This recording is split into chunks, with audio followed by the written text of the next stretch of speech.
Olá, eu sou o Roberto Coelho, você está em um lugar e suas histórias. Nas sextas-feiras a gente fala sobre história de algum lugar do Brasil.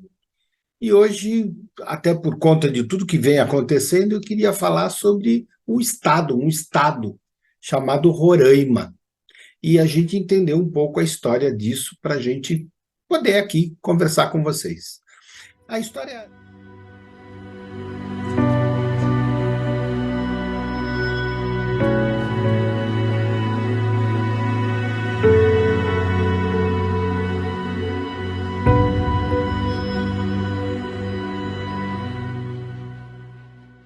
com vocês.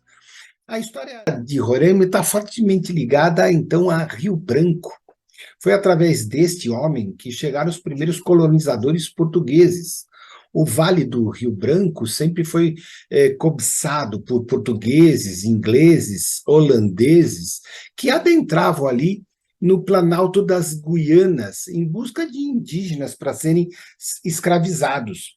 Pelo território da Venezuela, os espanhóis também chegaram a invadir parte do norte do Rio Branco e o rio Oraricoera.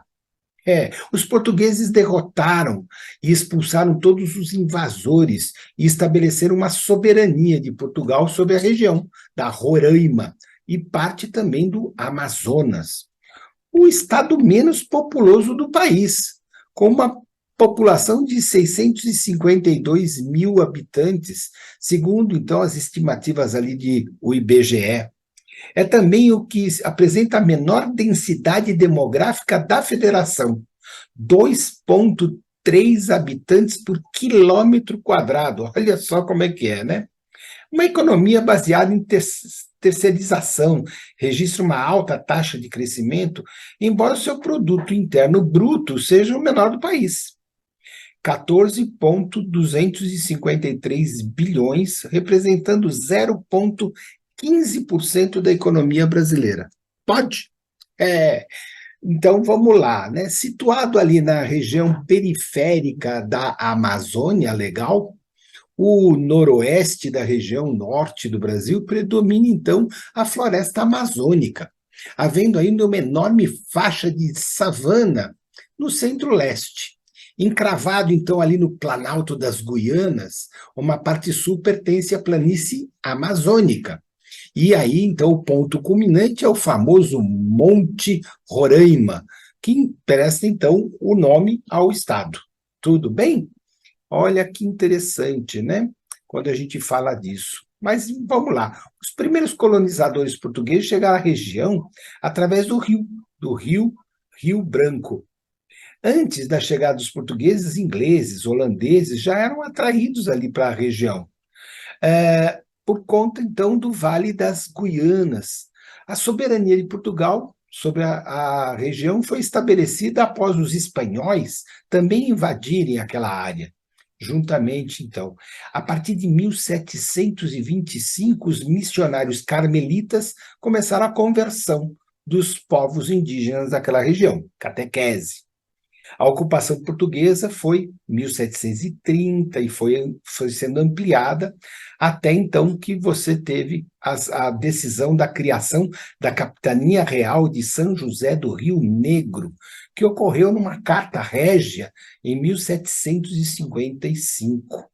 O motivo principal da criação da capitania era então a ameaça por parte dos espanhóis, do vice-reino do Peru e também dos holandeses ali da Guiana holandesa, de querer ocupar o território que era português.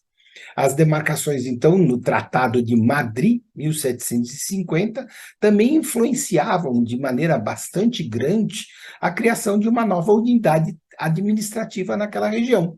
E assim foi. O Forte São Joaquim, construído em 1755, na confluência do rio Oraricoeira e do rio Tacutu, também foi determinante para a conquista daquela área, né? O forte, que hoje está destruído, tinha a finalidade principal de proporcionar, então, aos portugueses a soberania do litoral de total portuguesa aqui naquela área, né? Os colonizadores, após assumirem a soberania de controle da região, criaram diversos povos, vilas juntamente com os nativos indígenas. Nossa Senhora da Conceição, Santo Antônio do Rio Orariqueira, é nome danado, né? São Felipe, o Rio Tacutu, a Nossa Senhora do Carmo, Santa Bárbara, e assim foi, né? Para garantir a presença do homem português nas terras do Vale do Rio Branco, o comandante, então, Manuel de Gama Lobo da Almada, iniciou a criação de gado bovino e equino naquele território. E aí as fazendas São Bento, São José, São Marcos, ali nos dois rios, respectivamente, fundaram as primeiras e introduziram a criação de gado bovino, 1799. E atualmente a fazenda São Marcos pertence aos indígenas, que localiza-se em frente ao local onde existia então o Forte São Joaquim. Olha que bonitinho, né? Ali no período imperial, 1811, então você começou a ter então a ocupação por parte do Império Brasileiro. A colonização da região foi altamente incentivada ali no século XIX, com o estabelecimento de fazendas nacionais. Porém, a população do Estado só encontrou estabilidade após sua emancipação, um século mais tarde, com os garimpos de ouro, de diamantes, que atraíram, então, hordas migratórias de diversas regiões do nosso país. Essa imigração, essa exploração, ocasionou alguma desordem local.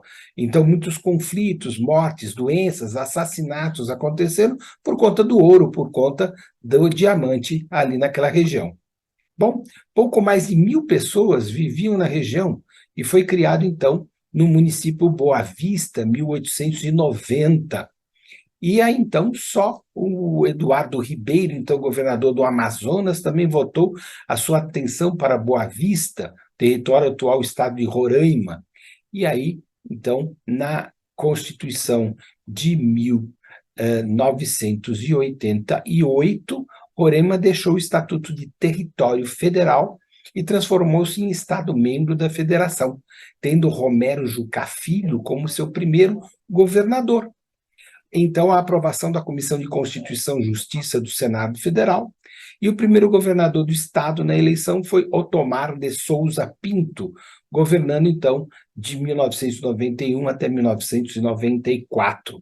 Bem, o estado de Roraima faz fronteira com a Venezuela, com a Guiana Inglesa, com o Pará, com o Amazonas, e então está ali colocada naquele pedacinho de terra que hoje está nesse conflito entre Venezuela e a Guiana Inglesa, então a Guiana, né? Então Guiana, Suriname e Guiana Francesa, ali no norte do nosso país. É isso aí, um lugar e suas histórias. E hoje eu falei de um estado e não de uma cidade, né? Do estado de Roraima. Tá aí. Se você gostou, dá o seu gostei. Se você não gostou, dá lá o seu não gostei. Se você gostou mesmo, compartilha, comenta. É importante que vocês comentem como que vocês estão vendo o canal, para que a gente possa melhorar e o melhor modo de ampliar o canal. Compartilha, passa para os amigos. A gente agradece. Até a próxima.